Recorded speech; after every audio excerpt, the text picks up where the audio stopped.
Bhattacharjee was the Prime Minister of India, and I contested tooth and nail on behalf of the government, and the High Court declared that yes, astrology is science, and hepatitis B vaccine produced by Bharat Biotech Limited is a standard one and can be fed to the people of Telangana and also the earth where I am brought up. With that motive, I started doing social work. I had the privilege of arranging at least minimum 3,000 solar lanterns, and through the corporate social responsibility funds of the various body corporates. Tricycle, ordinary tricycles, wheelchairs, artificial limbs, and various aids which is required by the various challenged citizens of the country, and that total extent, if the valuation is taken, it was almost nearing 100 crores.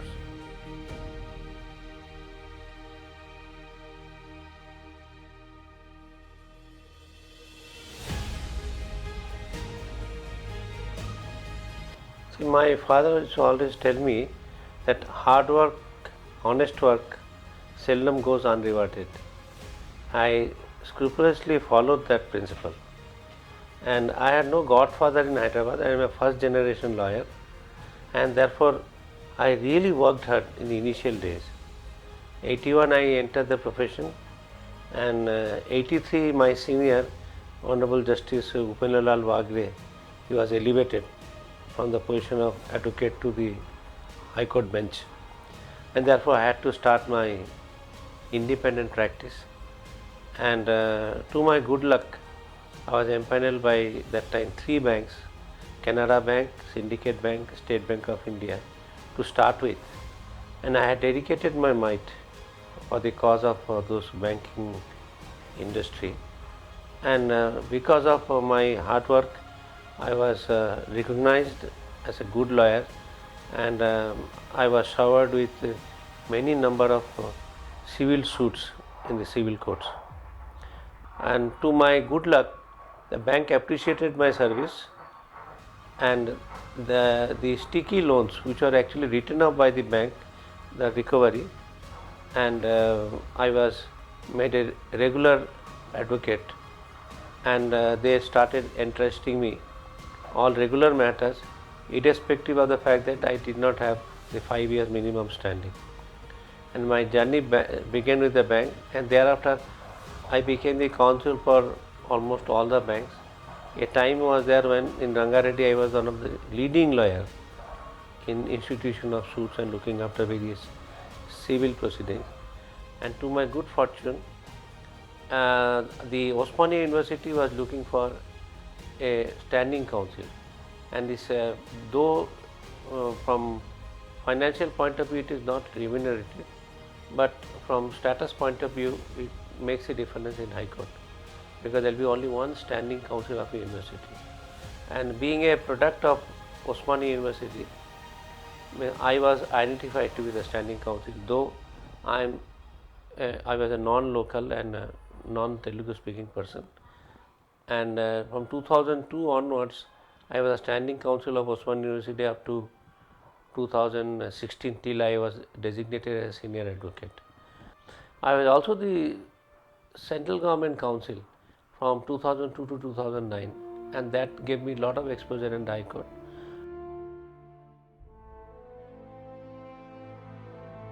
Honorable Bhattacharjee was the Prime Minister of India.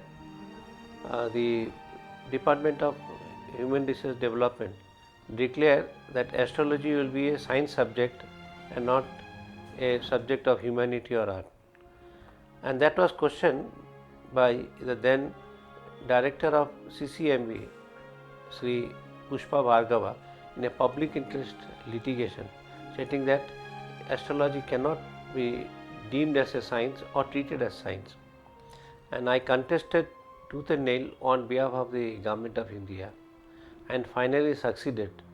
And the High Court declared that yes, astrology is science, and later the Honorable Supreme Court also, when in SLP, confirm the order of the High Court. The second interesting case which I dealt with on behalf of the Government of India, more particularly the Drug Controller General of India, is the case between Shanta Biotech and Bharat Biotech in the matter of production of hepatitis B vaccine. Engaged the service of Sri Pushpa Bhargava to file a public interest litigation where he questioned the vaccine which is manufactured by Bharat Biotech as substandard, and it was also alleged that the Drug Controller General has incorrectly certified the vaccine produced by the Bharat Biotech as a standard vaccine which can be utilized for all purposes. And in this case, I had to really study the biochemistry, how a vaccine is produced, what are the vectors, and finally I had to make a submission, purely a technical submission, to satisfy the court that the procedure adopted and the production made by both the companies are almost same, and the hepatitis B vaccine produced by Bharat Biotech Limited is not a substandard but a standard one and can be utilized. Another interesting case of the trial court, where a Lieutenant Colonel of the Army made some unauthorized construction on the roof. That was objected by the society, and finally society filed a civil suit for injunction. There I defended the officer applying the principle of Vastu Shastra. I said the western side of the house has to be on a higher side, and there was some trouble in the house, and therefore he has adopted the Vastu principle to construct a house. Though it was an unauthorized construction, the court accepted the Vastu Shastra and given a relief to my client, and the suit was ultimately dismissed. Another interesting case was our Oblapuram miners case, which was the case where the allegation was encroachment of the government land and encroachment of the neighboring land of another the mine owner. I was engaged again by the central government as a special counsel to appear in the matter, because Gali Janardhan Reddy, Jagan, the son of the then Chief Minister, etc., were all involved. And finally I succeeded before the single bench to get an order, that is to have a survey with the help of Survey of India, and to identify the point from where the latitude and longitude starts, to resolve the state interstate dispute, boundary disputes, and that is known as geotrigonometry point. And I succeeded in getting the order, and it was also done.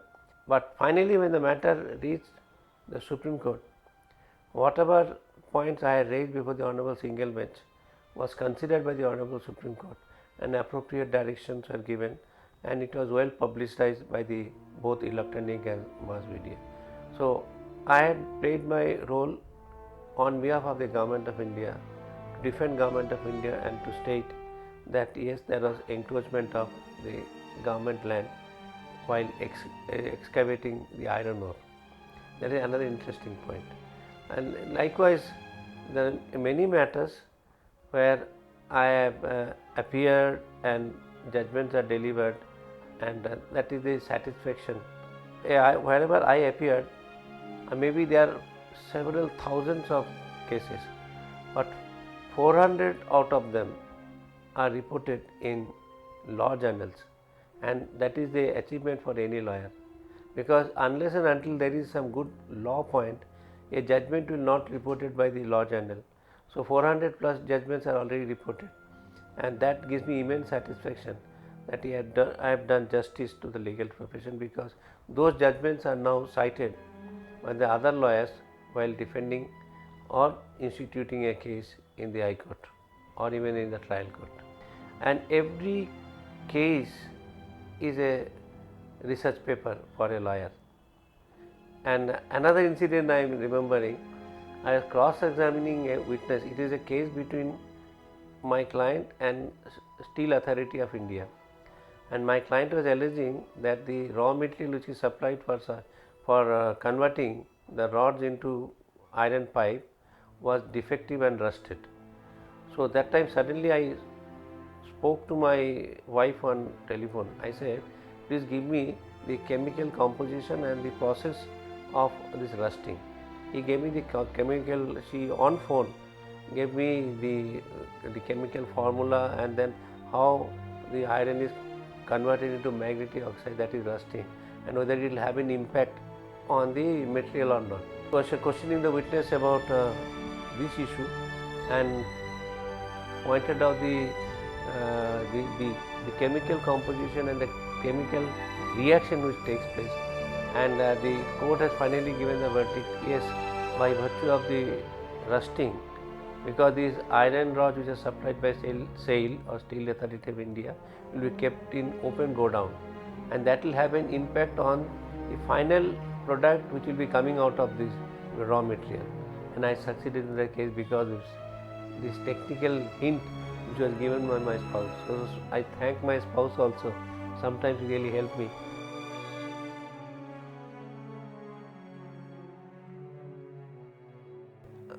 For 41 years I'm a professional, and my livelihood is from the profession only. Therefore I thought that I must give back something to that, because I am a native of Telangana, and for our purpose, maybe I was not born here, but more than 54 years I am in Hyderabad, so naturally I have to give back to the people of Telangana and also the earth where I am brought up. With that motive, I started doing social work, and I wanted a platform. And I wanted a platform to do this work, to show where there is transparency and people have confidence that this organization can deliver. And therefore I had chosen the Lions Club International, and I was invited to join Lions Club International in the year 1982. And since then I have not seen back. And I became the district governor in 2013-14. And I am very happy to state that I became the #1 district governor of the world, along with 4 others, out of 769 district governors spread over in 210 countries, for which I was sworn in as the district governor in the Hamburg, Germany on I think 7th of July 2013. And next year in the Toronto, Canada convention, I was felicitated for becoming the #1 governor in the entire world. And because of that, the Lions Coordination Committee of India also extended a separate felicitation at New Delhi on behalf of the Lions of India. Urged to work for the downtrodden, more particularly the tribal population. I have extensively worked in the tribal areas of Asifabad, then Adilabad district, then at Adilabad, Bellampalli, and then Mancherial district, then the present Adilabad district, where I had the privilege of arranging at least minimum 3,000 solar lanterns, and through the corporate social responsibility funds of the various body corporates. I became an expert in exploring the corporate social responsibility initiative. 2013, the Companies Act 2013 came into force, and from 2014 onwards, in terms of section 135 of the Companies Act, the CSR became very popular, because this became a mandatory provision for the body corporates to provide CSR funds to various organizations, and the spend has to be appropriately certified by the concerned authority. Now, this CSR funds gave me a lot of boost, and with this I provided those solar lanterns in the tribal area, we have distributed blankets, we have distributed saris, and we have provided street light in the tribal area of Mulugu. We have constructed toilets in the residential homes of the tribal population in Mulugu. Then I could provide 26 ambulances till today to various Lions Club which are still in use. I have opened about 36 adult literacy center where the computers are provided by TCS Limited. Software is also provided by TCS Limited. Then I had a good contact with the artificial limb manufacturing company of India, Kanpur. It's a government of India undertaking, and through them I could involve myself and involve the Lions Club in distribution of the various gadgets, including motorized tricycle, ordinary tricycles, wheelchairs, artificial limbs, and various aids which is required by the various challenged citizens of the country. And that total extent, if the valuation is taken, it was almost nearing 100 crores in 2014 to 2023. And then I could put up about 269 RO water plants, and mainly in Telangana and also part of West Bengal, which was funded by Coal India Limited. And there it was a triangular transaction where the Lions Club has provided the room and water source.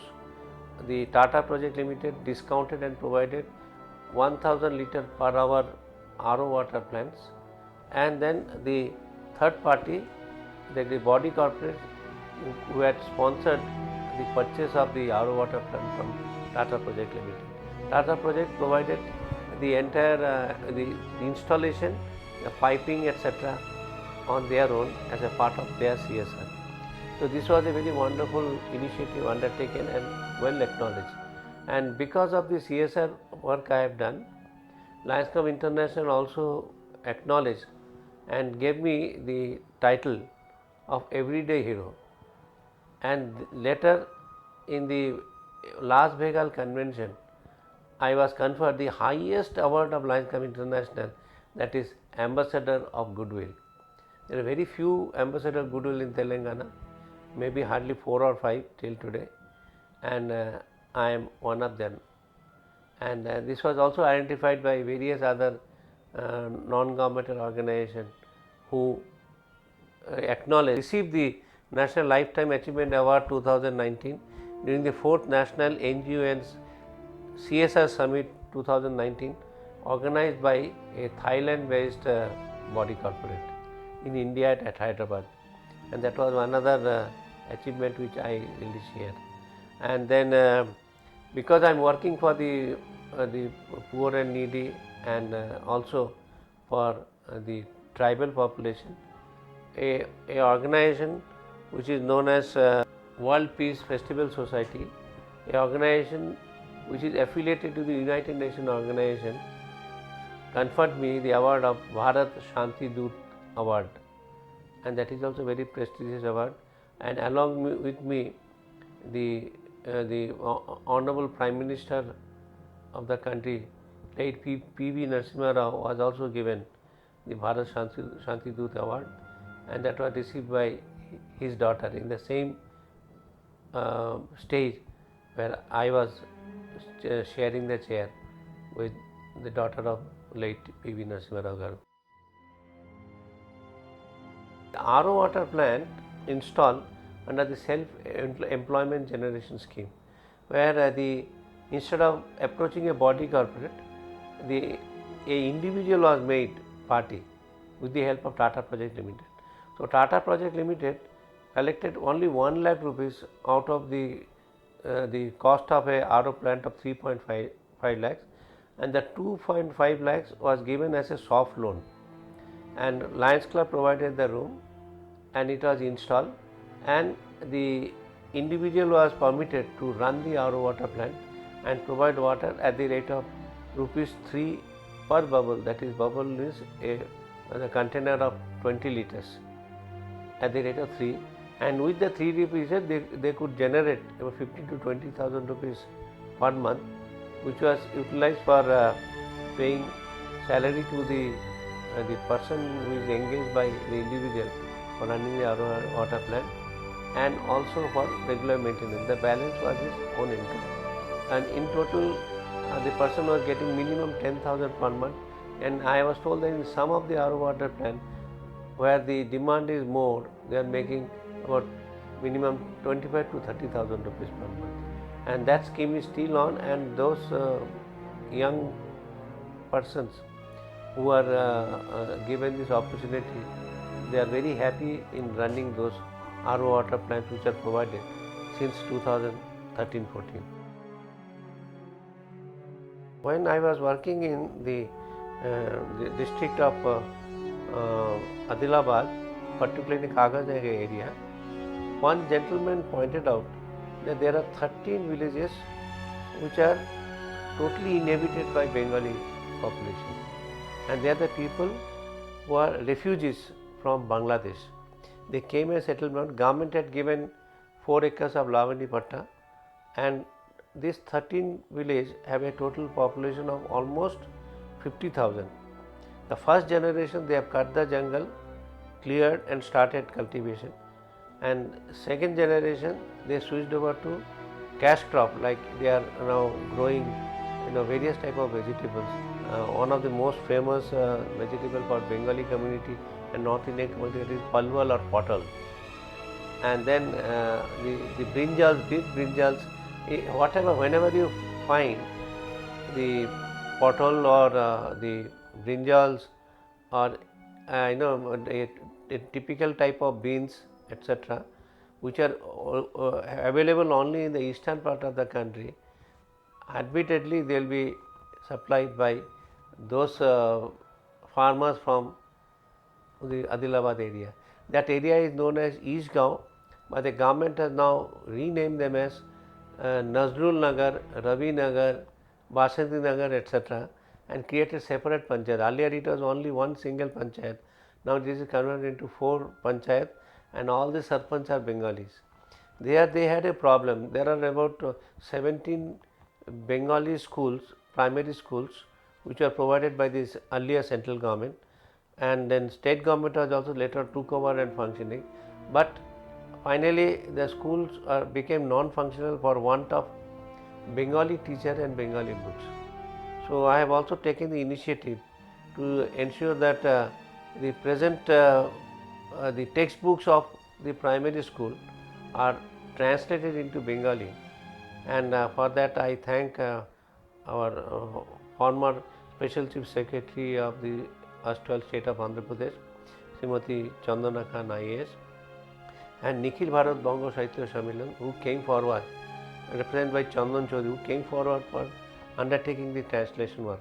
Now we are also trying to push that all the vacancies of Bengali teachers should be filled, so that they can be also taught in Bengali medium, at least up to primary level, because our country is there is unity in diversity, and the Bengali should be provided the opportunity to study their mother tongue at up to the primary level. All of them have picked up Telugu very well. They can think in Telugu, but at the same time they miss this opportunity of imparting the education in Bengali medium to their children. I think that deficiency, I am working on it, and Madam Chandana Khan is working on it, and they are also working. They are given several representation, hopefully getting the Bengali speaking teachers to teach Bengali. I am fortunate that I am associated with one of the largest Bengali association of Hyderabad, that is Bongio Sanskriti Sangha Secunderabad. The Durga Puja celebrated by this association is the largest not only in Hyderabad, maybe in the entire South India. And this puja starts on the Chaturthi day and goes on up to Dashami, and there is a lot of joy, and the footfall in this the 7 days event is 3 lakhs plus. The captive audience itself will be around 25 to 30,000, and people invariably will be coming to the Keith High School, particularly to enjoy the the various palette in the stalls erected, temporary stalls erected during this period, and that will be other than the Durga Puja. In fact, I say Durga Puja is no more a strict religious program, and I call it as a Durga Puja is a socio-cultural, religious, organizational exercise where people from all walks of life, irrespective of the caste, creed or religion, assemble during the puja to spread what? Spirit of universal brotherhood. We'll find we are providing employment to the Muslim population of Hyderabad. Majority of the stalls which are open, they are run by Muslim.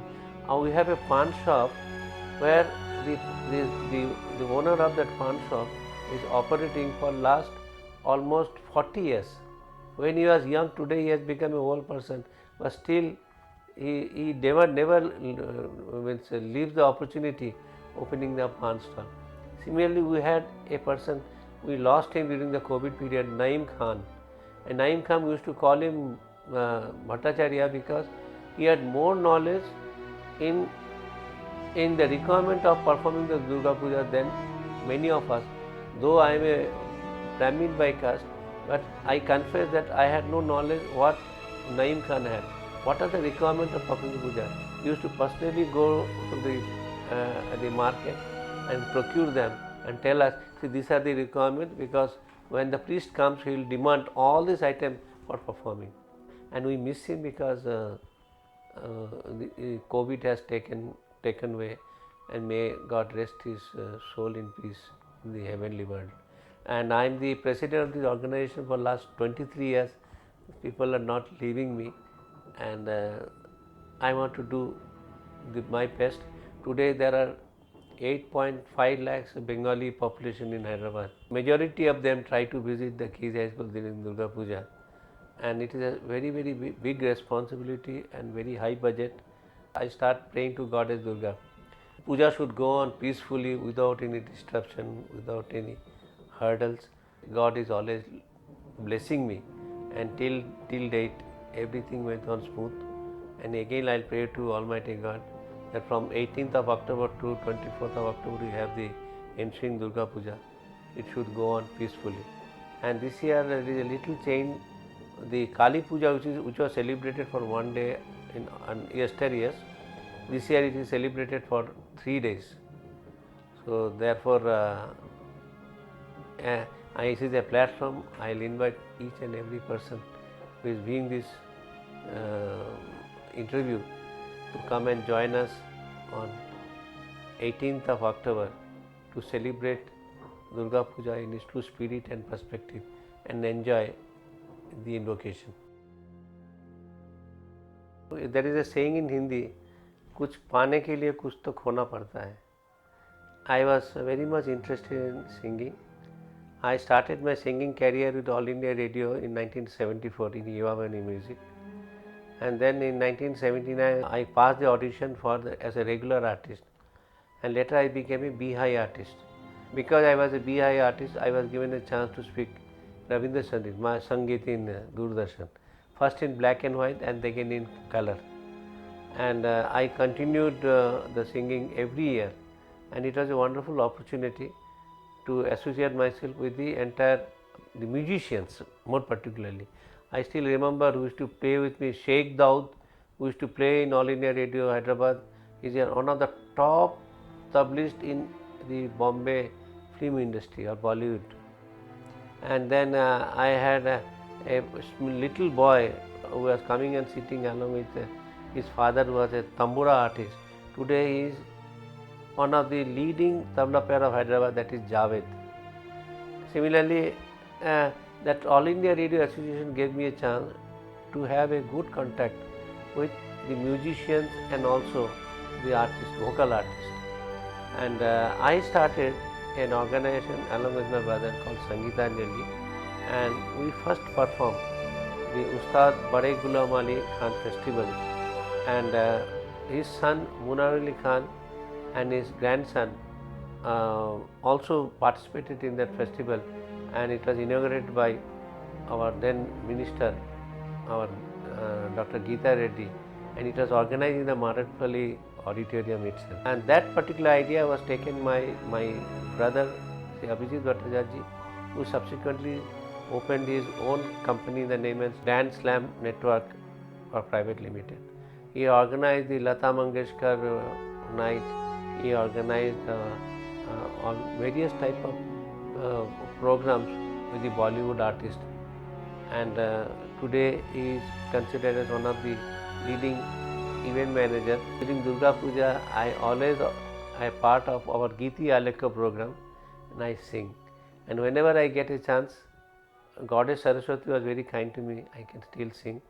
And Lions Club, every program, the concluding part is the national anthem. I take the lead in singing the national anthem. You said the peace of mind. Singing Rabindra Sangeet gives me a lot of peace of mind. Rabindranath Tagore's works are something extraordinary. Like I'll sing a few lines of one of the Rabindra Sangeet. It gives me immense pleasure. মেঘ বলেছে যাবো যাবো, রাত বলেছে যাই, সাগর বলে কুল মিলেছে, আমি তো আর নাই। বলেছে যাবো যাবো, দুঃখ মলে রইনু চুপে, তাহার পায়ের চিহ্ন রূপে, দুঃখ মলে রইনু চুপে, তাহার পায়ের চিহ্ন রূপে, আমি বলে বিলাই আঁখি, আর কিছু না চাই।